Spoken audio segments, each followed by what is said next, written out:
दोस्तों, बहुत समय पहले की बात है। किसी नगरी में एक युवक रहा करता था। वह बहुत ही शर्मीला था। वह इतना शर्मीला था कि जब भी उसके सामने कोई नया व्यक्ति आ खड़ा होता था तो वह उससे बात नहीं करता था। यहां तक कि जिन्हें वह जानता था, पहचानता था, उनसे भी बात करने में उसे बहुत शर्म आया करती थी। वह उनसे भी ठीक से बात नहीं कर पाता था और अपनी समस्या के कारण वह खुद ही बहुत परेशान रहता था, क्योंकि वह अपने जीवन में कुछ कर ही नहीं पा रहा था। धीरे धीरे समय बीतता गया और समय बीतने के साथ साथ उस युवक को शर्म आने की आदत भी बढ़ती चली गई, जिसके कारण वह अत्यधिक निराशा रहने लगा, चिंतित रहने लगा। उसे यह समझ नहीं आ रहा था कि वह अपनी इस समस्या से किस तरह से छुटकारा पाए। उसके घर वाले भी अब उसकी इस समस्या को लेकर बहुत चिंतित रहने लगे थे। वे सोचते थे, इसका क्या होगा, या अपने जीवन में कुछ कर पाएगा भी या नहीं। जब भी वह किसी काम के लिए जाता तो लोग उसके इस सीधेपन का फायदा उठाते, उसे परेशान करते। वह कुछ ज्यादा का नहीं पता था, इसी कारण उसे कोई कुछ कह देता, वहां से चला जाता। इन्हीं सब कारणों की वजह से उसका मन कहीं भी किसी भी काम में नहीं लगता। वह हर काम को कुछ ही दिनों में छोड़ दिया करता। उसके मन में बहुत कुछ चल रहा था। उसके मन में विचारों के तूफान उठ रहे थे। वह सबसे बहुत कुछ कहना चाहता था, लेकिन अपनी आदत के कारण वह किसी से कुछ नहीं कह पा रहा था। वह अंदर ही अंदर घुटता जा रहा था। सारे विचार, सारी बातें उसके मन में ही तभी पड़ी थी, लेकिन कभी भी वह किसी से भी अपने मन की बात नहीं बताता। जब छोटा सा बच्चा था तब उसे लोग बहुत पसंद करते थे। उसकी इस आदत को भी लोग सराहते थे। लेकिन इसी आदत की वजह से जब वह बड़ा हो गया, युवा हो गया, तो इसी आदत के कारण उसे अपना जीवन जीने में भी अत्यधिक परेशानियां उठानी पड़ रही थी। और वह युवक भी अपनी इस गलती के कारण बहुत परेशान रहता। अपनी इस एक आदत से छुटकारा पाना चाहता था। वह चाहता था कि वह लोगों से अपने मन की बात खुलकर कह पाए। वह जो कुछ करना चाहता है, जो कुछ कहना चाहता है, वह सबसे वह खुलकर कह सके, कर सके। लेकिन जब भी कोई दूसरा उसके सामने आता तो उसकी जुबान मानो खोल ही नहीं। यहां तक कि वह अपने माता पिता के सामने भी ठीक से बात नहीं कर पाता था। केवल उसके कुछ मित्र थे जिसे वह अपने मन की बात कर पाता था। जब भी वह किसी बात का जवाब देता तो लोग उसकी हंसी उड़ाते, उसका मजाक बनाते। लोग कहते कि आज तो तेरे मुंह में भी जबान आ गई है। यह समस्या दिन पर दिन बढ़ती चली जा रही थी और इस समस्या के कारण अब उसके पिता भी अत्यधिक चिंतित रहने लगे थे। वह चाहते थे कि उनका बेटा भी दूसरों के सामने अपने मन की बात रख सके। लेकिन एक दिन जब अपने उसे बेटे को दूसरों के सामने शर्मिंदा होता हुआ देख रहे थे, तभी उन्हें बहुत क्रोध आया और वह अपने बेटे को खरी खोटी सुनाने लगे। उन्होंने उसे इतना डांट दिया कि वह युवा का लड़का अत्यधिक क्रोधित हो गया और वहां से बिना कुछ कहे और वहां से चला गया। शाम हो चुकी थी और अब तक उनका बेटा घर नहीं लौटा था। माता और पिता दोनों बड़े ही चिंतित थे। वह अपने बेटे को वापस घर पर देखना चाहते थे, लेकिन युवा लड़का तो भागते भागते पहाड़ की चोटी पर जा पहुंचा था। वह वहां से नीचे की ओर झांक रहा था और ईश्वर से कह रहा था, हे भगवान, आपने मुझे ऐसा क्यों बनाया? लोग मेरा मजाक उड़ाते हैं, लोग मेरी हंसी उड़ाते हैं। जब मैं इस दुनिया में अपने मन की बात रख ही नहीं सकता, मैं किसी से कुछ कहा ही नहीं सकता, तो फिर मैं इस जीवन को जीकर क्या करूंगा? जब भी मैं किसी से कुछ कहने की कोशिश करता हूं तो लोग मेरा मजाक बनाते हैं, मेरी हंसी उड़ाते हैं। यहां तक कि वह मुझे कुछ भी कहकर चले जाते हैं और मैं उनका जवाब नहीं दे पाता। ऐसा जीवन जी के मैं क्या करूंगा? इसलिए मैं तेरे पास आ रहा हूं। इतना कहकर जैसे ही वह कूदने की तैयारी कर रहा था कि तभी पीछे से आवाज सुनाई पड़ी, बेटा, जान देना तो बहुत आसान है, लेकिन इस जान को तुम वापस नहीं पा सकोगे। जैसे ही यह आवाज उसके कानों में पड़ी, वह पीछे मुड़कर देखने लगा। उसने जैसे ही पीछे मुड़कर देखा, उसने पाया कि एक बौद्ध भिक्षु उसके पीछे खड़े हैं। उन्हें देखकर वह डर सा गया और अपने कदम पीछे खींच लिए और चुपचाप वहां पर खड़ा हो गया। अपनी आदत के कारण वह उनसे कुछ कह नहीं पा रहा था। तभी बौद्ध भिक्षु उस युवक से कहते हैं, बेटा, क्या बात है? आखिर तुम यहां पर क्या कर रहे हो और तुम अपने इस जीवन को क्यों समाप्त करना चाहते हो? यह अनमोल जीवन बहुत कम लोगों को नसीब होता है और तुम्हें यह जीवन व्यर्थ लगता है। इस पर वह युवक कहता है, नहीं नहीं, कुछ नहीं, मैं तो यहां पर खड़ा होकर देख रहा था। तभी बौद्ध भिक्षु उसे युवक से कहते हैं, बेटा, मैं जानता हूं कि तुम यहां पर क्या करने आए थे। तुम मुझसे कुछ नहीं छुपा सकते, लेकिन मैं चाहता हूं कि तुम अपनी समस्या मुझे खुद बताओ, तभी मैं उसका समाधान तुम्हें बता पाऊंगा। यदि तुम चाहते हो कि कोई तुम्हारी मदद करे तो उसके लिए पहले तुम्हें ही आगे बढ़ना होगा। यदि तुम चाहते हो कि मैं तुम्हारी समस्या का समाधान करूं तो तुम्हें मुझ अपनी समस्या बतानी होगी, वरना मैं कुछ नहीं कर सकूंगा। उन बौद्ध भिक्षुओं की बात सुनकर वह युवक कहता है, नहीं नहीं, मैं ठीक हूं, मैं सच कह रहा हूं। उस युवक की यह बात सुनकर बौद्ध भिक्षु कहते हैं, ठीक है बेटा, यदि तुम नहीं चाहते कि मैं तुम्हारी मदद करूं तो कोई बात नहीं, मैं तुम्हारी बात पर विश्वास कर लेता हूं। लेकिन तुम्हें भी मेरी एक बात पर विश्वास करना चाहिए कि मैं तुम्हारी मदद के लिए ही यहां आया हूं। तुम चाहो तो तुम अपनी समस्या मुझे बता सकते हो और मैं तुम्हारी इस समस्या का समाधान भी अवश्य करूंगा। इसका जवाब देते हुए युवक उन बौद्ध भिक्षु से कहता है, नहीं नहीं, मैं ठीक हूं, आप जाइए। इस पर वह बौद्ध भिक्षु उस युवक से कहते हैं, ठीक है बेटा, यदि तुम चाहते हो कि मैं यहां से चला जाऊं तो मैं यहां से चला जाता हूं, लेकिन मेरी एक बात याद रखना, मेरे जाने के बाद मैं तुम्हारी कोई मदद नहीं कर पाऊंगा और हो सकता है कि तुम्हारी मदद के लिए कोई और आगे भी ना आए। इतना कहकर बौद्ध भिक्षु पीछे की ओर मुड़े और अपने मार्ग में आगे बढ़ने लगे। वह युवक वहीं पर खड़ा होकर यह सब देख रहा था। जैसे ही वह कुछ दूर पहुंचे तभी उसे युवक ने जोर से आवाज लगाई है, गुरुदेव, मेरी समस्या बहुत बड़ी है, क्या आप उसका समाधान कर सकेंगे? क्या आप मुझे उसका समाधान दे सकेंगे? यह सुनकर बौद्ध भिक्षु वहीं पर खड़े हो गए। पीछे मुड़कर उन्होंने उसे युवक की बात का जवाब देते हुए कहा, बेटा, इस दुनिया में कोई भी ऐसी समस्या नहीं है जिसका कोई समाधान ना हो। यदि तुम मुझे अपनी समस्या बताओगे तो मैं उसका समाधान अवश्य करूंगा। तभी वह युवकों बौद्ध भिक्षु से अपनी समस्या बताते हुए कहता है, गुरुवर, मेरी समस्या ही कि मैं शर्मीला हूं, जिस कारण मैं किसी से कोई बात नहीं कर पाता। यहां तक कि मैं अपने मन की बात भी किसी को नहीं बात पता। जब भी मैं किसी से बात करने की कोशिश करता हूं तो लोग मेरा मजाक उड़ाते हैं, हंसी उड़ाते हैं। जब भी मुझे कोई सुनता है, उल्टी सीधी बातें करता है तो मैं उनका जवाब नहीं दे पाता।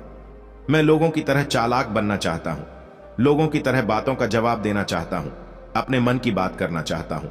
मैं इस दुनिया के साथ कदम से कदम मिलाकर आगे बढ़ना चाहता हूं। क्या इसका कोई समाधान है? उन बौद्ध भिक्षु के उसकी बात ध्यान से सुनी और फिर जवाब देते हुए कहते हैं, बेटा, जरूर से ज्यादा शर्मिला होना, इसका अर्थ यह है कि तुम्हारे अंदर कोई डर है जिसे तुम पहचान नहीं पा रहे, जिस कारण उसका समाधान करने में भी असमर्थ हो। शर्म रना अलग बात है, और डर जब हमारे भीतर होता है तब हम कहीं भी किसी से भी कोई भी बात नहीं कर सकते। हमें चारों तरफ केवल डर ही नजर आता है और हम हर जगह से डरते ही रहते हैं, लेकिन इसे शर्माना नहीं कहते। शर्म तो बस एक हद तक तुम्हें चुप रख सकता है। फिर वह बौद्ध भिक्षु उसे युवक से कहते हैं, बेटा, तुम सबसे अधिक किस शर्माते हो? युवक इसका जवाब देते हुए कहता है, मुझे अपने पिता से बात करने में बहुत शर्म आती है, मैं उनके सामने कुछ बोल ही नहीं पाता। तभी वह बौद्ध भिक्षु उसे युवक से कहते हैं, अच्छा तो यह बताओ, जब तुम अपने पिता से बात कर रहे होते हो या फिर बात करने का प्रयास करते हो तो तुम्हारे मन में कैसे ख्याल आते हैं? गुरुवार, जब भी मैं अपने पिता से बात करने का प्रयास करता हूं तो मुझे ऐसा लगता है कि मानो मेरे पिता अभी मुझे डांट देंगे, मुझ पर क्रोध करेंगे या नाराज हो जाएंगे, और कहीं ना कहीं मुझे यह भी लगता है कि मैं कुछ गलत बात ही करूंगा। यहां तक कि मेरे मन में ऐसे भी ख्याल आते हैं कि शायद मेरे पिता मुझसे प्यार ही नहीं करते। परंतु गुरुवार, आप कहते हैं कि शर्म अलग है और डरना अलग बात है, तो क्या कोई ऐसा उपाय है जिससे मुझे डर ही ना हो? क्या कोई ऐसा रास्ता है जिससे मेरे अंदर का यह डर पूरी तरह से समाप्त हो जाए? कृपा करके मुझे इस समस्या का समाधान बताइए। मुझे अपने इस डर से बाहर निकलना है, मुझे लोगों की तरह अपने जीवन को खुलकर जीना है।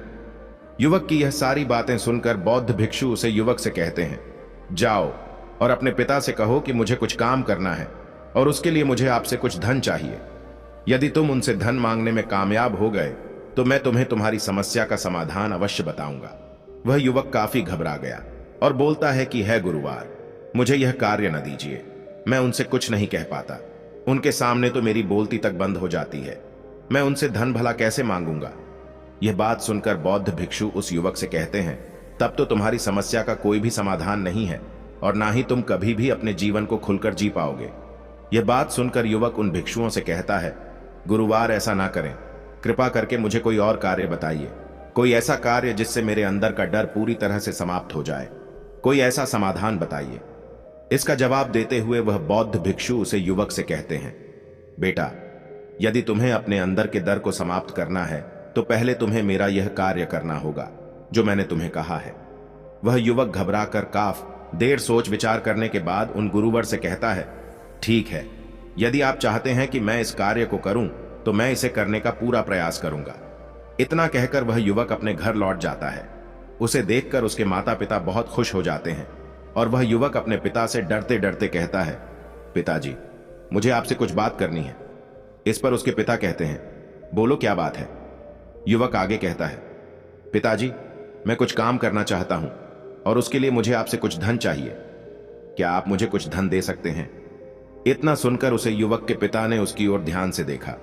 काफी देर देखने के बाद वह खुशी से झूम उठे और तुरंत ही उन्होंने कुछ धन अपने पुत्र के हाथों पर रख दिया और कहने लगे, बेटा, इतना धन काफी है कि तुम्हें और चाहिए? इसके जवाब में वह युवक अपने पिता से कहता है, नहीं पिताजी, इतना काफी है, मैं इतने से काम चला लूंगा। वह युवक उस धन को लेकर तुरंत दौड़ा दौड़ा उन बौद्ध भिक्षु के पास लौट और जो धन उसने अपने हाथों में ले रखा था उसे दिखाते हुए वह कहता है, गुरुवार, जैसा आपने कहा था, मैं धन लेकर आपके पास आ चुका हूं। मैं अपने पिता से धन मांग लिया है। अब मुझे आप मेरी समस्या का समाधान बताओ। तभी बौद्ध भिक्षु उसे युवक से कहते हैं, अरे इतनी जल्दी क्या है, अभी तो तुम्हें मेरे लिए एक और काम करना है, तभी मैं तुम्हें तुम्हारी समस्या का समाधान अवश्य बताऊंगा। और यदि तुम मेरे लिए इस कार्य को नहीं पूरा कर सके तो मैं तुम्हें कभी भी तुम्हारी समस्या का समाधान नहीं बताने वाला। तभी वह युवक उन बौद्ध भिक्षुओं से कहता है, हे गुरुवार, अभी तो मैं आपके लिए काम किया है, अभी आप मुझे एक और काम करने के लिए कह रहे हैं। तभी बौद्ध भिक्षु उस युवक से कहते हैं, हां, तुम्हें मेरे लिए एक और काम करना ही होगा। एक बार फिर से काफी देर सोच विचार करूं। बौद्ध भिक्षु से कहता है, अच्छा ठीक है, बताइए अब मुझे क्या करना है। इसके जवाब में बौद्ध भिक्षु उसे युवक से कहते हैं, जो और यह धन जो तुमने अपने पिता से मांग कर लाया है, इस धन को वापस अपने पिता को लौटा दो और साथ साथ यह भी कहना कि पिताजी, मैं अभी काम नहीं करना चाहता, लेकिन जब समय आएगा तो मैं आपसे यह धन वापस ले लूंगा और उससे अपना काम पूरा करूंगा।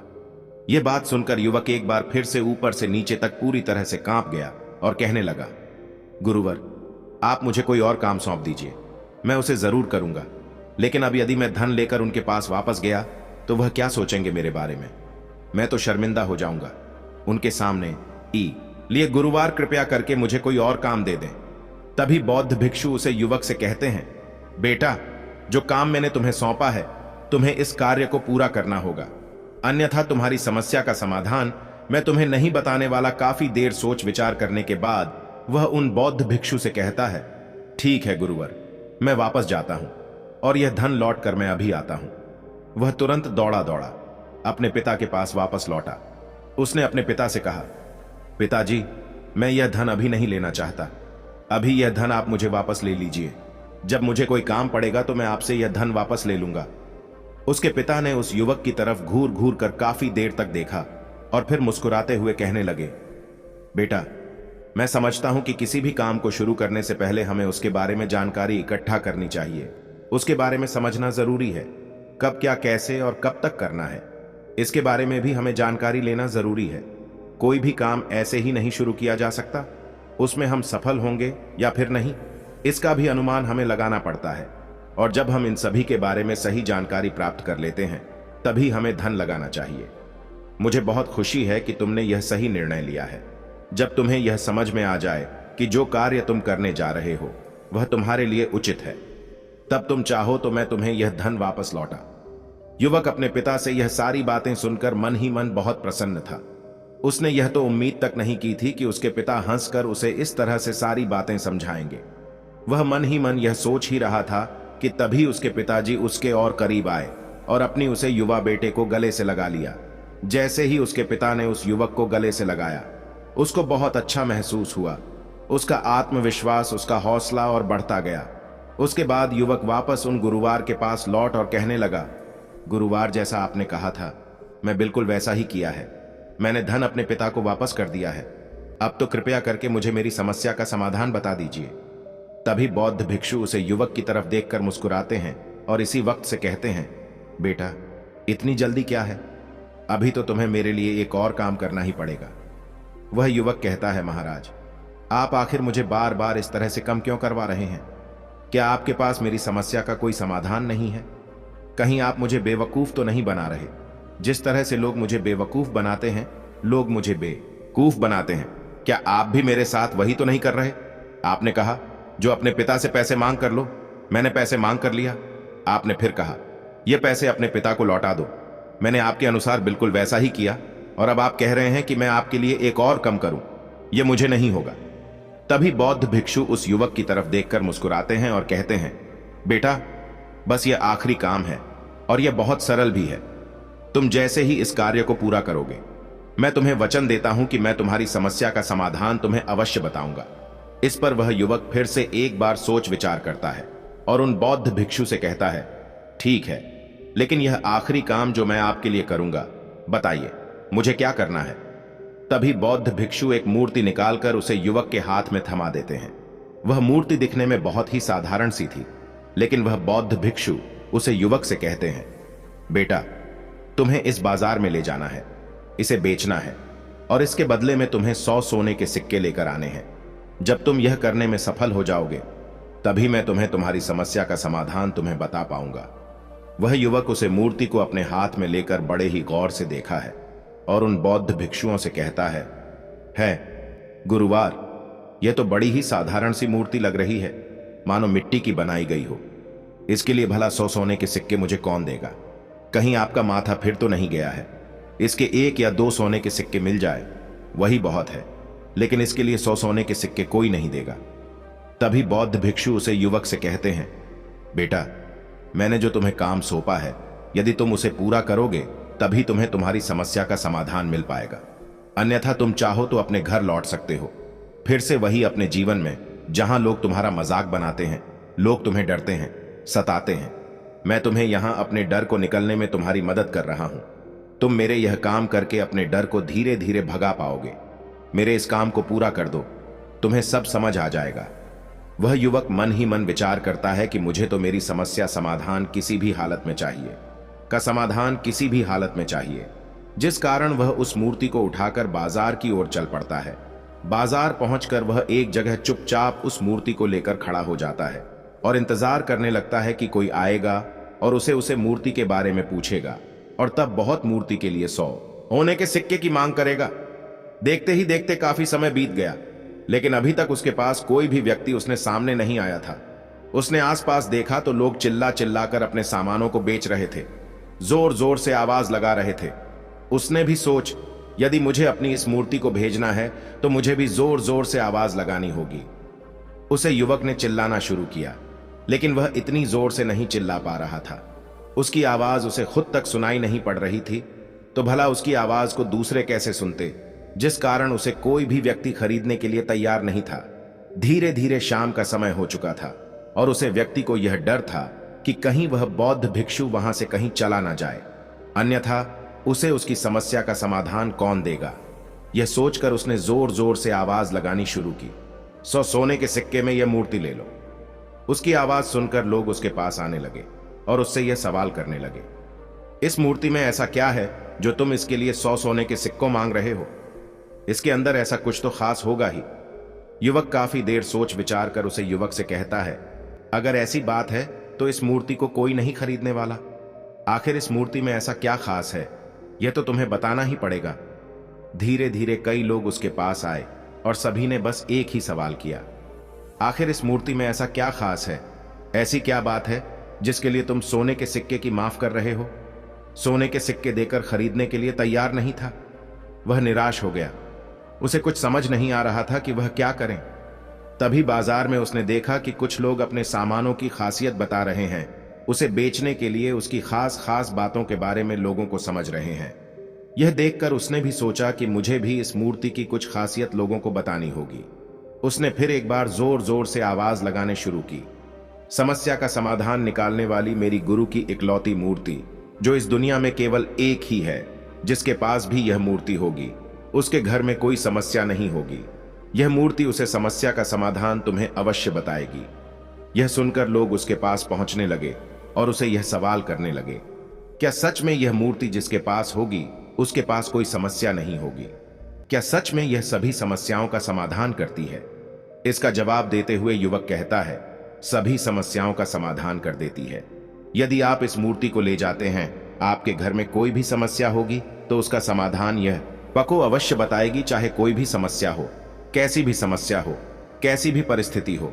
आपको इसका समाधान अवश्य मिलेगा। इतना सुनने के बाद अब वही एक मूर्ति सबको चाहिए थी। उसे मूर्ति के दम लगाने लगे। कोई उसे 200 सोने के सिक्के तो कोई 400, कोई 600 तो कोई 1000 सोने के सिक्के देने के लिए तैयार था। उसे मूर्ति की कीमत लगातार बढ़ती जा रही थी। जैसे जैसे लोगों को पता चला जा रहा था कि यह मूर्ति लोगों की समस्या का समाधान करती है, लोग उसे किसी भी कीमत पर खरीदने के लिए तैयार हो गए थे।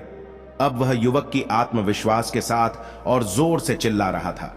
लोगों को उसे मूर्ति के बारे में समझा रहा था। मन में कोई डर नहीं था। वह लोगों को उस मूर्ति के बारे में पूरे आत्मविश्वास के साथ बताने में लगा हुआ था, जिस कारण लोग उसे पर भरोसा कर रहे थे। और वह भरोसा लोगों की नजरों में नजर भी आ रहा था। जैसे जैसे अंधेरा होता गया, लेकिन लोगों की भीड़ मानो कम होने का नाम ही नहीं ले रही थी। लोग उसे मूर्ति को खरीदना चाहते थे। उसे युवक ने जोर से आवाज लगाई कि मुझे क्षमा करें, यह मेरे गुरु की मूर्ति है और मैं इसे बेचना नहीं चाहता। उसे मूर्ति को लेकर वापस खाली हाथ लौट आया और उन गुरुवार के पास पहुंचा और उन गुरुवार से कहने लगा है, गुरुदेव आपका बहुत बहुत धन्यवाद। इस मूर्ति ने मेरी समस्या का समाधान कर दिया। मुझे समझ में आ गया कि मेरी क्या समस्या थी। आपके लिए 100 सोने के सिक्के नहीं ला पाया, लेकिन मुझे मेरी समस्या का समाधान अवश्य मिल गया।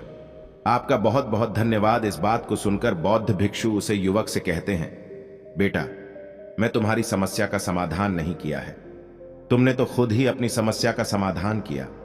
अपनी समस्या तुमने खुद ही सुलझाई है। ऐसे कई सारे विचार तुम्हारे मन में थे, ऐसे कई सारे डर तुमने अपने मन में पाल रखे थे, लेकिन जब इस मूर्ति के बेचने के दौरान तुमने उन हजारों लोगों का सामना किया, उनके सामने खुलकर अपनी बात रखी, उनके सामने खुलकर वह कहा जो तुम्हें कहना था, तो तुम्हारे मन का डर खुद समाप्त हो गया। जिसे तुम शर्माना कहते थे, वह अपने आप ही तुम्हारे भीतर से कहीं गायब हो गया। युवक अपने गुरु की यह बात सुनकर अपने गुरुवार से कहता है, गुरुवार आप सही कहते हैं। आपने आज मेरे मन में वह विश्वास जगा दिया है जिसे मैं अब अपने जीवन में कुछ भी हासिल कर सकता हूं। आपका बहुत बहुत धन्यवाद। डर को धीरे धीरे खत्म करने से नहीं, आपको शर्म आएगी और ना ही डर लगेगा। और जब आपके भीतर का डर हमेशा के लिए समाप्त हो जाएगा, तो आप अपने जीवन में जो भी कुछ करना चाहते हैं, जो भी कुछ पाना चाहते हैं, उसका रास्ता आपके लिए पूरी तरह से साफ हो जाएगा और आप अपने मार्ग पर तेजी से आगे की ओर बढ़ने में सक्षम भी हो जाएंगे। इसलिए लोग क्या कहते हैं, क्या करते, यह सब छोड़ दीजिए और खुद पर विश्वास कीजिए, क्योंकि आप ही हैं जो अपने स्तर का सामना कर सकते हैं। अगर आप किसी ऐसे व्यक्ति को जानते हैं जो हर वक्त शर्माता है या अपनी बात खुलकर लोगों के सामने नहीं रख पाता, तो यह वीडियो उनके साथ शेयर करना ना भूलें। दोस्तों, उम्मीद है कि आपने आज के इस वीडियो से जरूर कुछ ना कुछ सीखा होगा। ऐसी ही ज्ञान से भरपूर कहानी सुनाने के लिए इस चैनल को सब्सक्राइब करें। चलिए मिलते हैं एक और वीडियो में, तब तक के लिए अपना ख्याल रखें। नमो बुद्धाय।